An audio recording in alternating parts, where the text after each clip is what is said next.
கேட்டுக்கொண்டான். ஆனால் நானோ உன் விசுவாசம் ஒளிந்து போகாதபடி ஆனால் காணாமல் விசுவாசத்திலான நல்ல போராட்டத்தை போராடினேன், ஓட்டத்தை முடித்து விசுவாசத்தை என்ன பண்ணேன் பார்த்து கொண்டேன். இது பவுலுடைய அனுபவம். ஓகேவா? இதே ஸ்தேவானுடைய அனுபவம். ஓகேவா? இது ஸ்தேவானுடைய அனுபவம். ஸ்தேவான் விசுவாசத்தினாலும் வல்லமையினாலும் நிறைந்தவனாய் ஜனங்களுக்குள்ளே பெரிய அற்புதங்களையும் அடையாளங்களை என்ன பண்ணானா செய்தான். இது ஸ்தேவானுடைய அனுபவம்.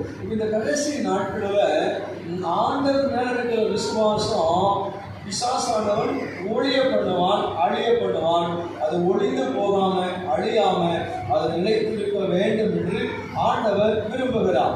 அது நிலைத்திருக்குமானால் நம்முடைய வாழ்க்கையில் நடக்கக்கூடிய 5 காரியத்தை சுருக்கமாக சொல்லி நான் உங்களுக்காக ஜெபிக்க விரும்புகிறேன். முதலாவது அந்த விசுவாசம் அது ஒளிந்து போகாம நிலைத்திருக்குமானா முதல்ல என்ன நடக்குன்னா, லூக்கா எழுதின சுவிசேஷம் 8ஆம் அதிகாரம். நீங்கள் வேதத்தை மாத்திரம் நீங்கள் பார்த்தால் போதும், வேதத்தை நீங்கள் வாசிக்க வேண்டாம், நான் வாசிக்கிறேன், நீங்கள் என்னோட கூட அவைகளை கவனிங்கள். லூக்கா எழுதின சுவிசேஷம் 8ஆம் அதிகாரத்தை நாம் வேகமாக திருப்பிக் கொள்ளலாம். 43வது வசனம். அப்பொழுது 12 வருஷமாய் பெரும்பாடுள்ளவர்களாக இருந்து தன் ஆசிரியர்களால் வைத்திருப்பை செலவழித்து ஒருவனாலும் சுஸ்தமாக்கப்படாது என்ற ஒரு ஸ்திரீ அவருக்கு பின்னாக வந்து அவருடைய வஸ்திரத்தின் ஓரத்தை தொட்டால் உடனே அவருடைய பெரும்பாடு நின்று போயிற்று. அப்போது இயேசு என்னை தொட்டது யார் என்று கேட்டால் எங்களுக்கு தெரியாது என்று எல்லாரும் சொன்னபோது பேதுரு அவரோடு கூட இருந்தவர்களும் ஐயரே ஐயரே ஐயரே திரளான ஜனங்கள் உன்னை சூழ்ந்து நெருங்கி கொண்டிருக்க என்னை தொட்டது யார் என்று கேட்கிறேன் என்றார். அதற்கு இயேசு என்னிடத்திலிருந்து வல்லமை புறப்பட்டதை அறிந்திருக்கிறேன், அதனால் ஒருவர் என்னை தொட்டது உண்டு என்று சொல்றாராம். முதலாவது அந்த விசுவாசம் ஒளிந்து போகாம நிலைத்திருக்குமானா முதலாவது அந்த விசுவாசத்தினால நடக்கக்கூடிய காரியம் தெரியுமா, தேவனுடைய வல்லமைய நம்முடைய சரீரத்தில் என்ன பண்றாராம் விளங்க பண்ணுகிற தேவனாக இருக்கிறார். தேவ வல்லமைய ஊழியத்தில் விளங்க பண்ண போகிறார். தேவ வல்லமைய சபையில விளங்க பண்ண போகிறார். தேவ வல்லமைய விசுவாச பிள்ளைகள் வாழ்க்கையில விளங்க பண்ண போகிறார். தேவ வல்லமைய ஊழியருடைய வாழ்க்கையில, தேவ வல்லமைய ஊழியர்களுடைய வாழ்க்கையில, தேவ வல்லமைய நம்முடைய சரீரத்தில் என்ன பண்றாரா விளங்க பண்ணுகிற தேவன். இப்போ நீங்க நல்லா புரிஞ்சுக்கணும், ஆண்டவர் என்னை தொட்டது யாருன்னு கேட்டார். அங்க 12 பேர் மாத்திரம் அங்க இல்லை, அவங்க 12 பேரும் இவர் ஒருத்தரும் 13 பேரும் மாத்திரம் இல்லை. பேதர் என்ன சொன்னா, ஆண்டவரே திரளான ஜனங்கள் உங்களை சூழ்ந்து நெருங்கி. அப்படின்னா என்ன அர்த்தம்? சத்தமா சொல்லுங்களேன். இங்க பாருங்க, 2 பேர் உட்காந்துக்கிறாங்க. அப்படியே 2 பேர் இந்த சிஸ்டம் அந்த சிஸ்டம் உட்காந்துக்கிறாங்க. ஆனா அவங்க உட்காந்துருந்தாலும் அவங்க 2 பேரும் டச்சில் இருக்காங்க. கரெக்டா? டச்சு ஏதோ ஒரு ஷேரி டச்சோ கால் டச்சில் இருக்காங்க. அவங்க கேட்குறாங்க, திரளான ஜனங்கள் சூழ்ந்து நெருங்கி கொண்டு இருக்க, அப்பா நீங்க வந்து வித்தியாசமாக என்னை தொட்டது யாருன்னு கேட்கிற. அப்பா திரளான ஜனங்கள் சூழ்ந்து என்னை நெருங்கி கொண்டிருந்தாலும், ஆனா திரளான ஜனங்களுக்குள்ளே சூழ்ந்து இருக்கிற திரளான ஜனங்களுக்குள்ளே என் வல்லமை புறப்பட்டு போகவில்லை. ஆனா யாரோ ஒருவர் என்னை விசுவாசத்தோடு தொட்டது உண்டு, தொட்டதுனால என் வல்லமை அவளுக்கு போவது நான் உணர்ந்தேன். சரி, ஆண்டவருக்கு தெரியாதா? ஆண்டவருக்கு தெரியாது யார் தொட்டது தெரியாது. தெரியுங்க, அவர் தொட்டதையும் தொட்ட காரணத்தையும் எல்லா ஜனங்களுக்கும் முன்பதாக அறிவிக்கணும் என்பதுக்காக தான் ஆண்டவர் தொட்டது யாருன்னு கேட்கிறார். முதல்ல அந்த விசுவாசம் ஒழிந்து போகாம நினைத்திருக்கமானா அவருடைய வல்லமையை உங்க சரீரத்துல கர்த்தர் விளங்க பண்ணுகிறார். வியாதி என்பது ஒரு வல்லமை, குறைவு என்பது ஒரு வல்லமை, சாபம் என்பது ஒரு வல்லமை, நெருக்கம் என்பது ஒரு வல்லமை, போராட்டம் என்பது ஒரு வல்லமை, விசுவாசம் என்பது ஒரு வல்லமை, உலகம் என்பது ஒரு வல்லமை. ஆனா எல்லா வல்லமையா இருந்தாலும் அந்த வல்லமை நமக்குள்ள வரமானோம் எல்லா வல்லமைகளை முறியடிக்கக்கூடியதாக இருக்கு. என்னையும் விசுவாசம் ஒப்பிடும் போது என்னை காட்டிலும் விசுவாசம் வல்லமை ஒன்று. விசுவாசையும் ஆண்டவரையும் ஒப்பிடும் போது ஆண்டவர் வல்லமை உள்ளது. அதே ஆண்டவர் எனக்குள்ள இருக்கும் போது என்னையும் விசுவாசம் ஒப்பிடும் போது நான் வல்லமை உள்ளவா. சரீரத்தில் தேவ வல்லமையை கர்த்தர் விளங்க பண்ணுகிறார். இதெல்லாம் பலவீனமாக, இதெல்லாம் சத்திரமாக, இதெல்லாம் நெருக்கமாக, இதெல்லாம் பிரச்சனையாக, இதெல்லாம் குறை எதெல்லாம் ஏமாற்றமாக, எதெல்லாம் தோல்வியாக தோன்றுகிறதோ அந்த தேவ வல்லமையை கர்த்தர் ஊழியத்திலே, சபையிலே, குடும்பத்திலே, பிள்ளைகள் காரியத்திலே, ஊழிய வளர்ச்சியிலே, பெருக்கத்திலே அவர் வல்லமையை கர்த்தர் உன் சரீரத்திலே, ஊழியத்திலே, குடும்பத்திலே விளங்க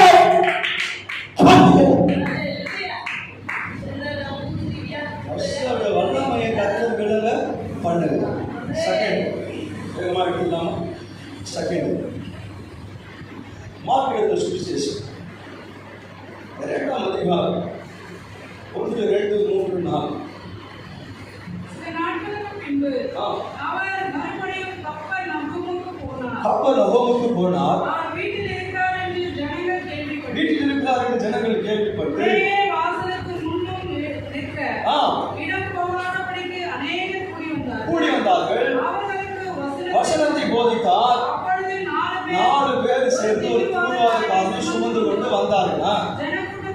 ஜனக்கூட்டத்தின் நிமித்தம் அவர் சமயமாய் சேரக்கூடாமல் அதை போதுங்க. 2வது விசுவாசம் ஒழிந்து போகாம நிலைத்திருக்குமானா, விசுவாசம் ஒழிந்து போகாம பார்த்து கொள்வீங்க. 2வது நடக்க என்னன்னா, ஆண்டவர் மறுபடியும் கப்பர்நகூமுக்கு மறுபடியும் போறார். 2வது காரியம் சீக்கிரம் முடிச்சுங்க நீங்க வேலையை. 2வது கப்பர்நகூமுக்கு ஆண்டவர் போறார். வீட்டில் உட்காந்து என்ன பண்ணிட்டு இருக்காரு? ஆண்டவர் பிரசங்கம் பண்ணிட்டு இருக்காரு. திரளான ஜனங்கள் அவருடைய வார்த்தை கேட்க உள்ளவும் வெளியவும் திரளான ஜனங்கள் சூழ்ந்துட்டாங்க. இப்ப 4 பேர் சேர்ந்து ஒரு திமிர்வாத காரனை என்ன பண்ணிட்டு இருக்காங்க? சுமந்து கொண்டு, திமிர்வாத காரனை சுமந்து கொண்டு வந்தார்கள். இப்போ இவங்க உள்ளவே போக முடியல. ஏன்னா உள்ளகிறவங்க வெளியே வரணும். ஆமா, உள்ளகிறவங்க வெளியே வரணும், வெளியேக்கிறவங்க உள்ள போனோம். உள்ளகிறவங்க வெளியே வர மாட்டேன்ட்டான். இப்ப 4 பேர் ஒரு திமிர்வாத காரனை சுமந்து கொண்டு வந்தாங்க. இது ஒன்றும் புரியல. ஆனா இயேசு என்ன பண்ணணும்? சந்திக்கணும் யோசிச்சு நல்ல ஒரு முடிவு எடுத்தானுங்க. இவங்க கீழே வழியை தேடினானுங்க பாருங்க. ஐயா, அவரை சந்திக்கக்கூடிய வழியை தேடினானுங்க. அற்புதத்தை பெற்றக்கூடிய வழியை என்ன பண்ணானுங்க? தேடினானுங்க. இந்த சுமையை மாறக்கூடிய வழியை தேடினானுங்க. எப்படி தேடினாங்க தெரியுமா? நேரம் 4 பேர் மேலே ஏறி வீட்டை மேற்கூரை இனவாகிட்டு திரையை ஓப்பன் பண்ணி 4 பேர் சேர்ந்து அவன் உள்ள இறங்கிட்டாங்க. பார்த்தா இடி வந்திருக்கோம், கோவம் வந்திருக்கோம், டென்ஷன் வந்திருக்கோம். ஆனால் இப்போ நான் சரியாக பாட்டு சொல்லிருப்பாங்க. ஆனால் ஆண்டவர் அவர்கள் விசுவாசத்தை கண்டு ஒரு வழியை கண்டுபிடிச்சாங்க. ஆண்டத்தில் அற்புதம் பெற்றுக்கொள்ள, நன்மையை பெற்றுக்கொள்ள, ஆசீர்வாதம் பெற்றுக்கொள்ள, உயர்வை பெற்றுக்கொள்ள, இந்த சுமை மாற ஒரு வழியை கண்டுபிடிச்சாங்க. அந்த வழிதான் மேற்கூற வழியை கண்டுபிடிச்சாங்க. நீ ஒரு வழியை கண்டுபிடிக்கணும். நன்மை உண்டாக, ஆசீர்வாதம் உண்டாக, விடுதலை உண்டாக, அற்புதம் உண்டாக, உயர்வு உண்டாக, சஞ்சலம் மாற, போராட்டம் மாற, குறைவுகள் மாற, ஏமாற்றம் மாற, உன் வாழ்க்கையில் ஒரு வழியை கண்டுபிடிக்கணும். அந்த வழிதான் விசுவாசத்துக்குரிய வழி. கையை தட்டவர்கள் புரிந்து விட்டது, கையை தட்டாதவர்கள் புரியவில்லை. மறுபடியும் புரிய வைக்க விரும்புகிறேன். வழி கண்டுபிடிக்கிற வழி. அங்க போனா ஏதாவது கிடைக்குமா? இங்க வந்தா ஏதாவது கிடைக்குமா? வழியை கண்டுபிடிக்கிற வழி.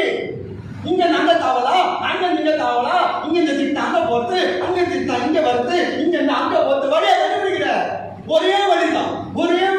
நீ திருப்பி போறதுக்கும் ஒரே வழிதான். அற்புதத்தை, நன்மையும், ஆசீர்வாதத்தை, விடுதலையும் பெற்றுக்கொள்ள ஒரே வழிதான் விசுவாச வழி. அவர்கள் விசுவாசத்தை கண்டு. 2வது, அந்த விசுவாசம் உங்க வாழ்க்கையில் இருக்குமானா எல்லா சுமையும் மாறப்படும். 4 பேர் சேர்ந்து ஒருத்தனை சுமந்தான். கரெக்டா? 4 பேர் சேர்ந்து. ஆனா ஒருத்தர் 4 காரியத்தை சுமையா சுமக்கும். நீங்க வந்து எல்லாருக்கும் சுமை பாகிரமாக சுமை. விரல் கட்டி மேல சுமக்கத்தை பத்தி பேசலாமா? குடத்தை தூக்கி அப்பில வச்சு சுமைங்க, அதை பத்தி பேசல. 10 மாசம் குழந்தை சுமைங்க, அதை பத்தி பேசல. எல்லாருக்கும் வாழ்க்கை எப்படி தெரியுமா? சுமையாக இருக்கிறது. குடும்ப காரியம் சுமையா இருக்குது, பிள்ளைங்க காரியம் சுமையா இருக்குது, வருமானத்தின் முன்னேற்றம் சுமையா இருக்குது. இன்னைக்கு ஆண்டவர் சொல்றாரு, விசுவாசத்தை நீ சுமந்தியானா எல்லா சுமையும் உன்னை விட்டு மாறப்பட்டது. இதான் ஆண்டவர் சொல்றாரு, வருத்தப்பட்டு பாரம் சுமக்கிறவர்கள, வருத்தப்பட்டு பாரம் சுமக்கிறவர்கள நீங்கள் எல்லாரும் என்னிடத்தில் வாருங்கள், நான் உங்களுக்கு இளைப்பாற தருவேன். எது உங்களுக்கு சுமையாக தெரிகிறது? குடும்ப காரியங்கள், பிள்ளைகள் காரியங்கள், வருமானத்தின் காரியங்கள், வாழ்வாதாரத்தின் காரியங்கள், கடன் பிரச்சனைகள், ஆமென், வியாதி, விலகிற சோதனைகள், இதெல்லாம் உன் சுமையாக தெரிகிறதோ, உன் சுமையை உன் விசுவாசத்தினால மாற பண்ணுகிறார். உன் சுமையை விசுவாசத்தினால் விடுவிக்கிறார்.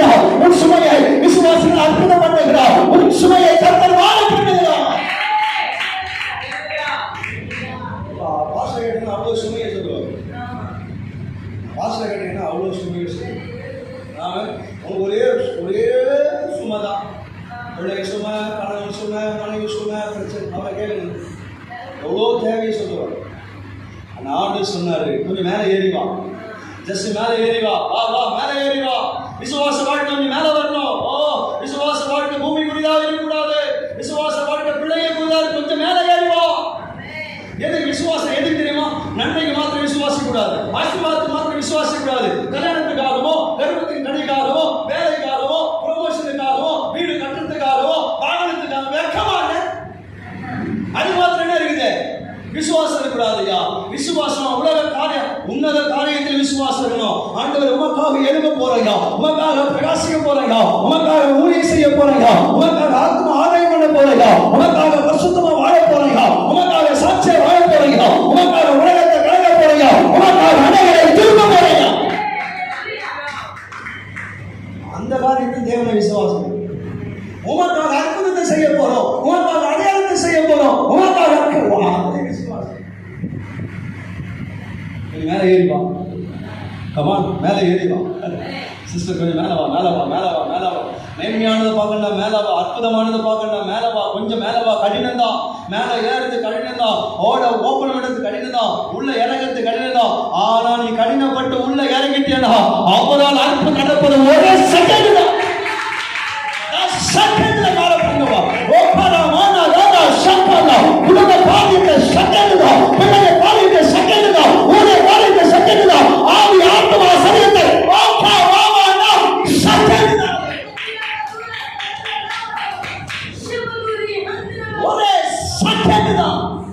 உன் பிரச்சனை போராட்டலாம் ஒரு செகண்ட் போதுங்க அவருக்கு. ஆனா ஏன் இன்னும் பிரச்சனையோடு, வேகத்தோடு, வியாதியோடு, பலவீனத்தோடு, சோர்வோடு, குறையோடு, பாரத்தோடு இருக்கிறனா இன்னும் மேலே ஏறி வரலன்னு அர்த்தம். இன்னும் மேலே ஏறி வரலன்னு அர்த்தம். அவங்க வெட்கப்படுறாரு, இன்னும் மேலே ஏறி வரலன்னு அர்த்தம். ஆண்டு வெட்கப்படுற வழியை கண்டுபிடிக்கிற மேலே ஏறி வரலன்றாரு. ஃபர்ஸ்ட் வல்லமையா விலங்க பண்றாரு. ரெண்டாவது சொல்றாரு, உன் சுமைய மாற பண்ணுவேன்னு. மூணாவது எடுத்துக்கலாமா? மூணாவது ஓகே. 2 ராஜாக்கள் 4ஆம் அதிகாரம் 1ஆம் வசனம், 2ஆம் வசனம், 3ஆம் வசனம். தீர்க்கதரிசிகளுடைய புத்திரரில் ஒருவனுக்கு மனைவியாய் இருந்த. நான் பார்த்துக்கிறேமா? தீர்க்கதரிசிகள் புத்திரன் யாரு? தீர்க்கதரிசிக்கு பையன். தீர்க்கதரிசிக்கு பையன். அவர் அவங்க அப்பா ஊழியக்காரன், இப்போ பையனும் ஊழியக்காரன். அவனுக்கு கல்யாணம் ஆகி 8 பசங்க, 2 பசங்க. திடீர்னு அந்த ஊழியக்காரன் என்ன பண்ணிட்டான்? மறைச்சு போயிட்டான். போனவர் என்ன பண்ணிட்டார்? ஏகப்பட்டதான கடத்தை வெஸ்ட்டு போயிட்டார். ஆமாம், வெஸ்ட்டு போயிட்டார். இப்போ கடன் கொடுத்தவன் யாரும் எங்கே வந்துட்டான்? வீட்டுக்கு வந்துட்டான். வீட்டுக்கு வந்தவொடனே கடத்தை கேட்குறான். கடத்தை கொடுக்க அவனுக்கு திராணி இருந்தால் கடன் கொடு, இல்லைன்னா 2 பிள்ளைகளை அடிமையாய் கொண்டு போக என்ன பண்ணிட்டான்? வந்துட்டான். நேராக எங்கே போனால் தெரியுமா? அப்பா கையில் போல, அம்மா கையில் போல, அவன் மாமியார் கையில் போல, மாமனார் கையில் போல, கூட பிறந்த சகோதர சகோதரிகளை போல, அறிமுகமானவர்கள்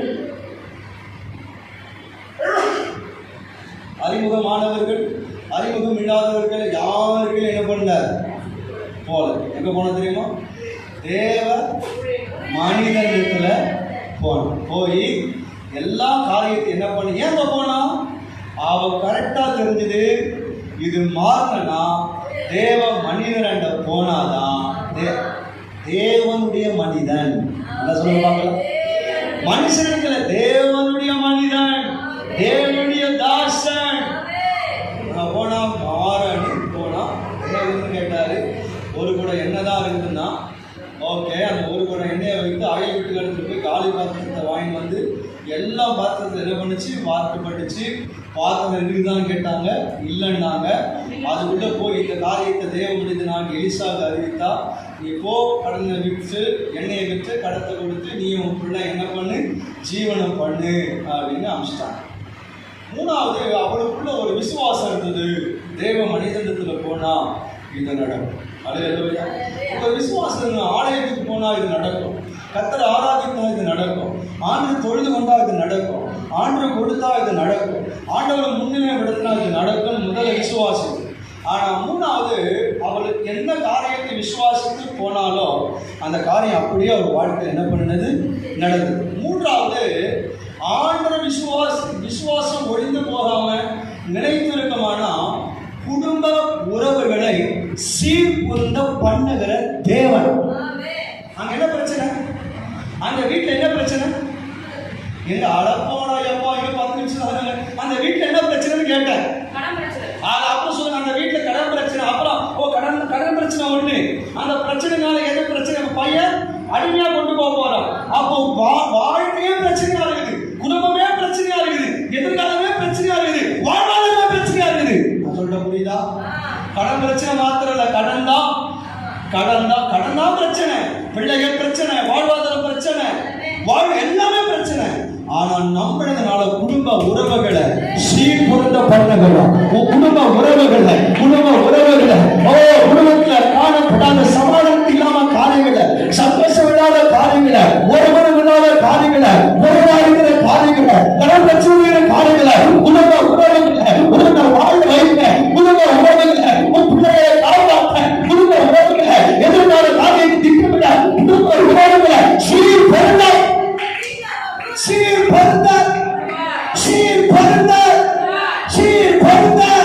குறைவான காரியத்தை, துக்கமான காரியத்தை, வருத்தமான காரியத்தை, சஞ்சலமான காரியத்தை, வாழ்வாதாரத்தை வழியாத காரியத்தை சீர்பொருந்த.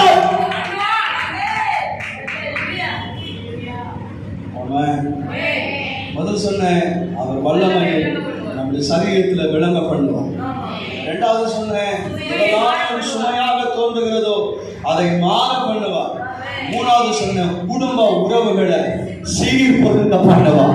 என் கணவனுடைய காரியத்தை நீ சொல்ற சீர்பொருந்த பண்ணுவார். கணவனுடைய காரியத்தை மனைவி சொல்லுவாயே, கணவனுடைய காரியத்தை, மனைவியுடைய காரியத்தை, பிள்ளையுடைய காரியத்தை, பெற்றோருடைய காரியத்தை, வாழ்வாதாரத்தின் காரியத்தை, உன்னுடைய படிப்பை, உன்னுடைய முன்னேற்றத்தை அவர் சீர்பொருந்த பண்ணுவார். எங்க அழுதையோ, எங்க துக்கப்பட்டதோ, எங்க வெறுக்கப்பட்டதோ, எங்க தள்ளப்பட்டதோ, எங்க நிதியோ அவர் சீர்பொருந்த பண்ணுவார்.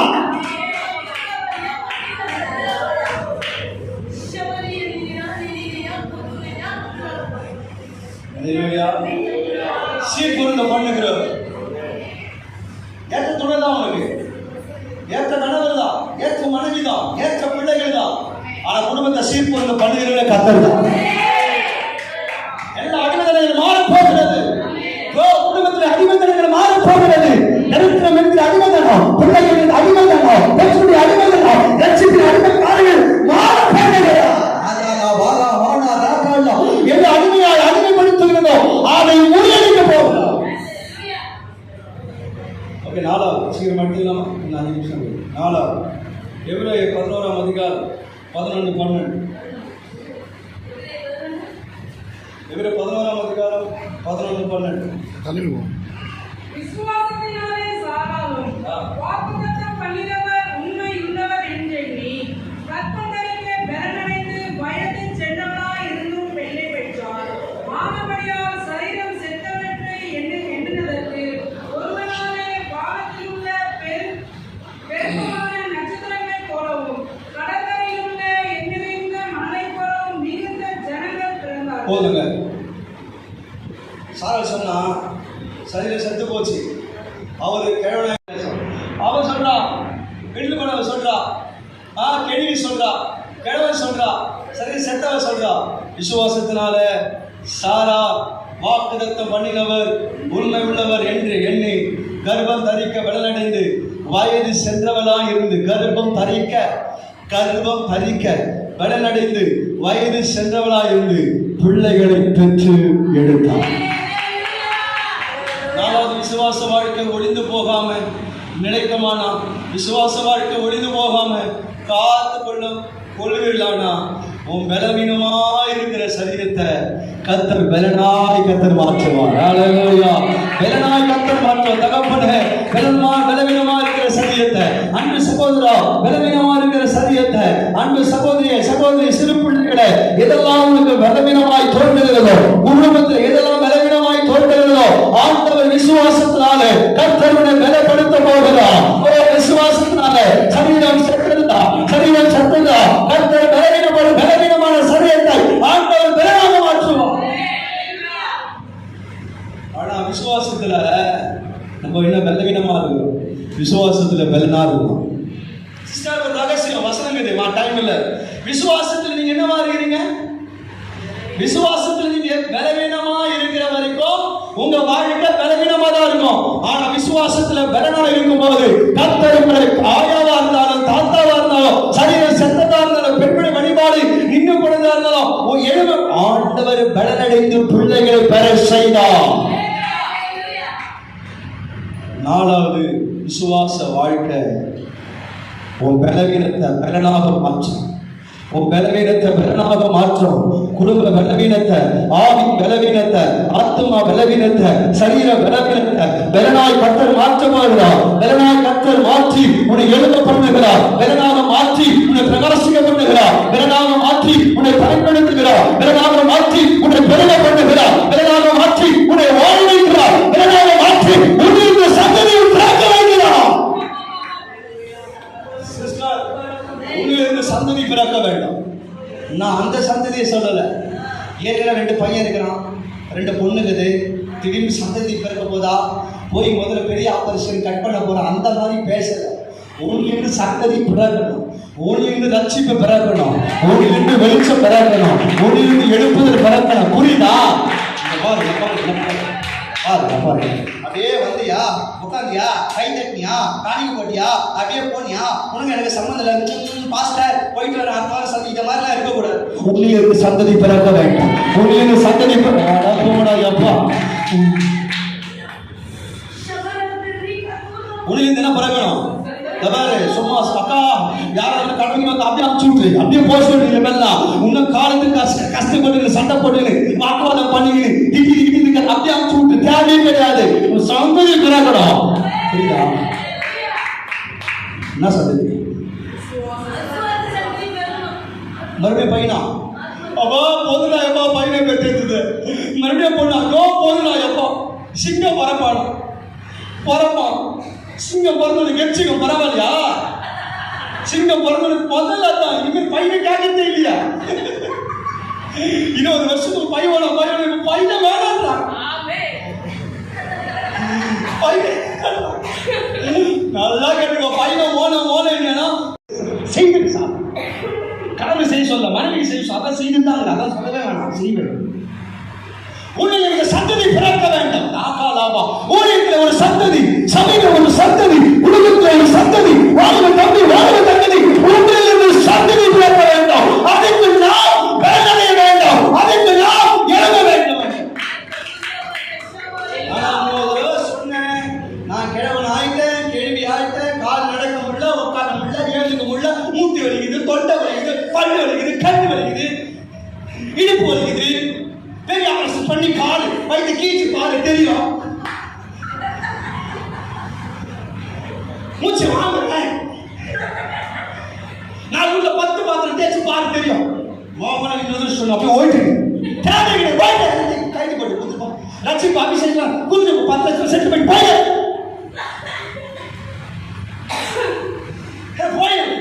போ. அதான் அங்கே இருந்து துக்கப்படுற, வேதனைப்படுற, கஷ்டப்படுற, ஆமா கண்ணு வலிக்கிறேன்னு அங்கே கூட ரசிக்கப்பட்டு அபிஷேகம் குப்பியை வைப்போம். அங்கே சிங்காசனத்தில் குப்பியை இருக்கும். உடனே சிங்காசனத்தில் மக்கி மீன் உட்கார வச்சா எனக்கு குப்பையில் இருக்கிறது தான் ஆசை, எனக்கு குப்பத்தில் இருக்கிறது தான் ஆசை. அப்படியே போயிட்டு பலனடைந்தார் கேள்வி, பலனடைந்தார் கிழமை, பலனடைந்தார் வாழ்க்கை எது அடையணும்? எல்லாத்திலையும் மறைக்க பல்லு வெளி, வாய் வெளி, மூக்கு வெளி, அதோட பாவியில எல்லா வழி வரவும் தான் வரும். எல்லா வழி வரும். விசுவாசம் ஒண்ணு இல்லைன்னா மொத்தம் பாவம். புரிந்தவர் கையை தட்டி விட்டார்கள், புரியாதவர் கையை தட்டவில்லை. மறுபடியும்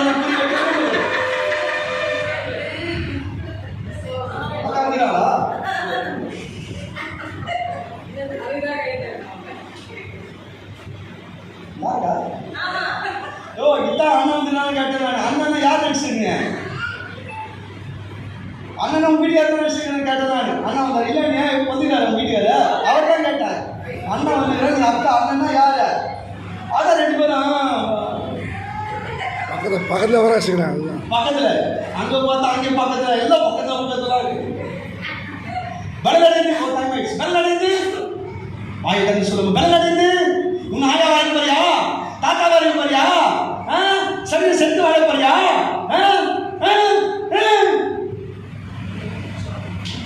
செத்து சரி செத்து போச்சு. கேள்வி ஆயிட்ட, கேவல் ஆயிட்ட, ஏழுக முள்ள, உட்கார முள்ள, நடக்க முள்ள, யாருன்னா மூச்சு வாங்குது. இங்க எத்தனை பேச மனுஷன் சொல்லுவேன் சொல்லுவேன் சொல்லுவேன். வல்லமை விளங்க பண்ணுகிறான். இரண்டாவது சுமையை மாற பண்ணுகிறான். மூணாவது என்ன சொன்ன, குடும்ப உறவுகளை சீர்படுத்துகிறான். நாலாவது பலவீனத்தை பலனாக மாற்றுகிறான். ஓகே ஆமா, டைம் ஆயிடுச்சுமா, இந்த டைம் ஆயிடுச்சுமா. யோவான் அதான் ஒண்ணுதான் இருக்கு, நான் சொல்றேன், கவலைப்படாது. பாரு ஒண்ணுதான், நாளைக்கு பார்க்க போதிப்போம்.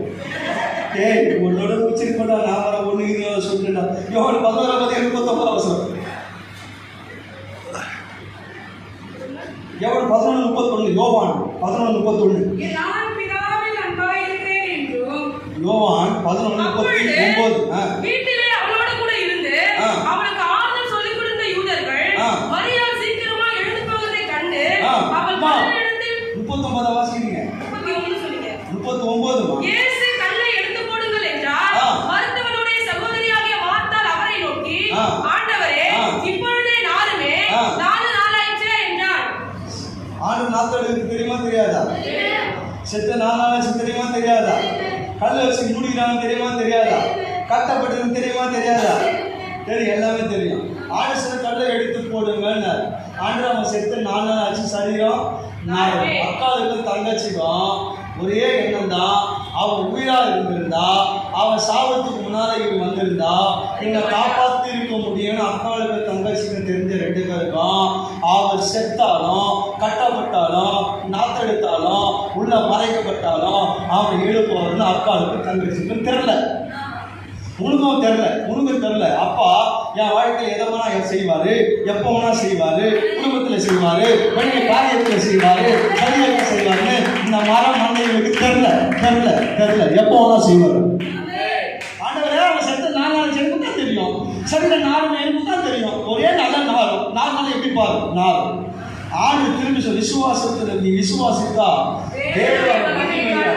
காண்பாய் சொல்லி அங்கே போனாரு. கல்லை புரட்டுங்கன்னாரு. கல்லை புரட்டத்துக்கு ஆள் இருந்தான். வெளியே வந்துட்டான். வந்தவன் கட்டப்பட்டு இருந்தான். கட்டை அவிழ்த்து விடுன்னு சொன்னார். கட்டை அவிழ்த்து விட்டாங்க. கல்லை தடத்துக்கு ஆள் இருந்தது, கட்டை அவிழ்த்துக்கு ஆள் இருந்தது. பார்த்தா லாசருவே வெளியே வா அப்படின்னாரு. அந்த விசுவாச வாழ்க்கை உயிர்ப்பித்து எழும்ப பண்ணினார். எழும்ப பண்ணி உயிர்ப்பித்ததா, உயிர்ப்பித்து எழும்ப பண்ணினதா? ஐயா, லாசருவே வெளியே வான்னு சொல்லிட்டாரு. ஆனா அது மரியாதையுடைய சகோதரன் லாசருவா, மார்த்தாளுடைய சகோதரன் லாசருவா, இல்ல யாருடைய லாசரியத்துக்கு தெரியுமா? அந்த லாசருவா தெரியாது. கட்டா விட்டா தானே தெரியும் அந்த லாசர் யாருன்னு. இல்ல இதுக்கு முன்னாடி வைக்கப்பட்டானா ஆண்டு எப்படி மாத்திருப்பாரு. ஆனால் நான் முதல்ல வல்லமை விலக பண்ணுகிறார். 2வது சுமையை மாற பண்ணுகிறார். 3வது குடும்பங்களை சீர்படுத்த பண்ணுகிறார். 4வது பலவீனத்தை வெள்ளமாக மாற்றுகிறார். 5வது உயிர்ப்பித்து எழும்ப பண்ணுகிறார். உங்களை உயிர்ப்பித்து எழும்ப பண்ணுகிறார். சபையை உயிர்ப்பித்து எழும்ப பண்ணுகிறார். ஊழியத்தை உயிர்ப்பித்து எழும்ப பண்ணுகிறார். ஊழியர்களை உயிர்ப்பித்து எழும்ப பண்ணுகிறார். ஊழியர்களை உயிர்ப்பித்து எழும்ப பண்ணுகிறார். விசுவாசியை உயிர்ப்பித்து எழும்ப பண்ணுகிறார். கட்டப்பட்ட வாழ்க்கைதான், கட்டப்பட்ட வாழ்க்கைதாயா, மறைக்கப்பட்ட வாழ்க்கைதாயா, ஒரு நிமிடத்தில் இருந்த வாழ்க்கைதாயா. ஆண்டவர் உயிர்ப்பிக்கிறார். தம்முடைய சபைகள் மறுபடியும் உயிர்ப்பிக்கிறார். விசுவாச பிள்ளைகளை உயிர்ப்பிக்கிறார். வல்லமையை தந்து, அபிஷேகத்தை தந்து, கிருபைகளை தந்து, ஓ ராக்காலா உங்களை உயிர்ப்பித்து ஆண்டவர் எழும்ப பண்ணுகிறார். கட்டப்பட்ட வாழ்க்கையா உயிர்ப்பித்து எழும்ப பண்ணுகிறார். மறைக்கப்பட்ட வாழ்க்கையா உயிர்ப்பித்து எழும்ப பண்ணுகிறார். நாட்டம் எடுக்கிற வாழ்க்கையா உயிர்ப்பித்து எழும்ப பண்ணுகிறார்.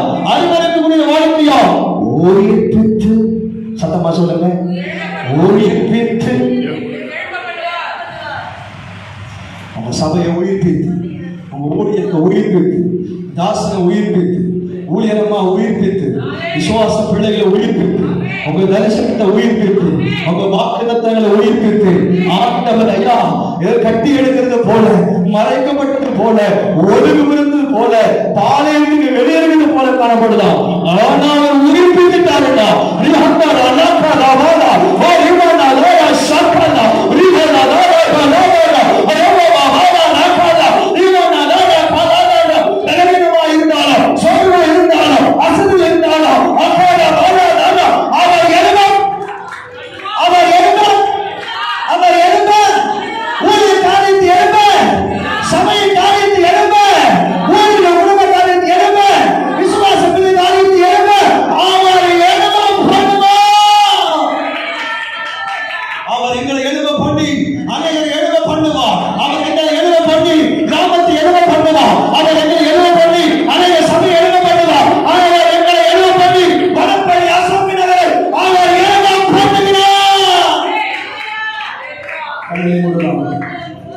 கண்களை மூடுவோம்.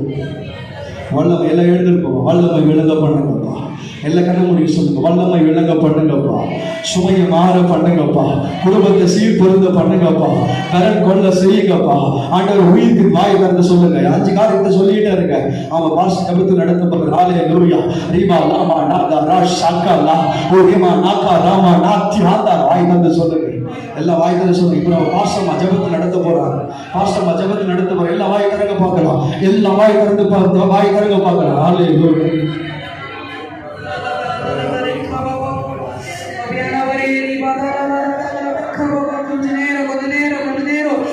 நமக்கு கொடுத்த அந்த வாக்குத்தத்தங்களை சுதந்திரித்துக் கொண்டு அவையானவரே தகப்பனே எந்த காரியத்திலெல்லாம் நாங்கள் மறித்து போய் கிடக்கிறோமோ அப்பா, செயலற்று போய் கிடக்கிறோமோ அப்பா, இனிமே இது கூடாது என்று சொல்லி தகப்பனே இருக்கிறோமோ அந்த காரியத்தெல்லாம் கர்த்தர் இந்த நாளிலே உங்களுடைய வாழ்க்கையில மாற்ற போறாங்க. விசுவாசத்தோடு கூட சொல்லுங்க.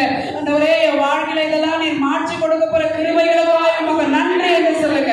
ஓரி பதலபா ரக்கதலபா ரதலபா கொஞ்ச நேரம் விட்டு கொடுத்து ஆவியில நிறைஞ்சி நல்ல கரங்களை தட்டி அவையானவரே இந்த வாக்குத்தத்தங்களை நாங்கள் பெற்றுக் கொள்கிறோம், நாங்கள் சுதந்திரித்துக் கொள்கிறோம், இது நாங்கள் ஆமென்றோம் ஆமென் என்று விசுவாசிக்கிறோம் என்று சொல்லி ரிகதலபா ரக்கபா ரதலபா ரிகதலபா பாபா ரிஹதலபா ரக்கபலலோ ரிஹமரதல ரக்கதலபா பாபா. அவையானவரே தகப்பனே நாளிலே கர்த்தருடைய ஆவியானவர் எங்கள் மத்தியிலே உலாவிக் கொண்டிருக்கிறீர். அப்பா, அந்த பிள்ளைகளுடைய வாழ்விலே இந்த இத்தனை பெரிய காரியங்களை செய்து கொடுக்கிற கிருபைகளுக்காக உமக்கு நன்றி செலுத்துகிறோம். அப்பா, வந்த உடனமாய் தகப்பனே போகாதபடிக்கு ஒரு ஆவியில உயிர்ப்பித்து தகப்பனே இந்த பிள்ளைகள் கடந்து போக அப்பா தகப்பனே சோதரிக்கிற கிறிஸ்துவை அநேகருக்கு வெளிப்படுத்த அநேகருக்கு முன்மாதிரியாய் காண்பிக்க தேவனின் உதவி செய்வீராக. இயேசு கிறிஸ்துவின் மாறாத நாமத்தினால் வேண்டிக் கொள்கிறோம் எங்கள் நல்ல பிதாவே. ஆமென். அல்லேலூயா. ஹல்லேலூயா. நான் கரெக்ட்டா போசே காலையில வந்து பாய். ஒரே ஒண்ணா? அதான் அடியில வந்து பாய். ஆண்டவரே மரண கர்ப்பத்தை திறப்பினாங்க. ஒரு 3 பை ஒரே பிரசவத்துல 3 பிள்ளைங்க போறாங்க. அது முடியாதா?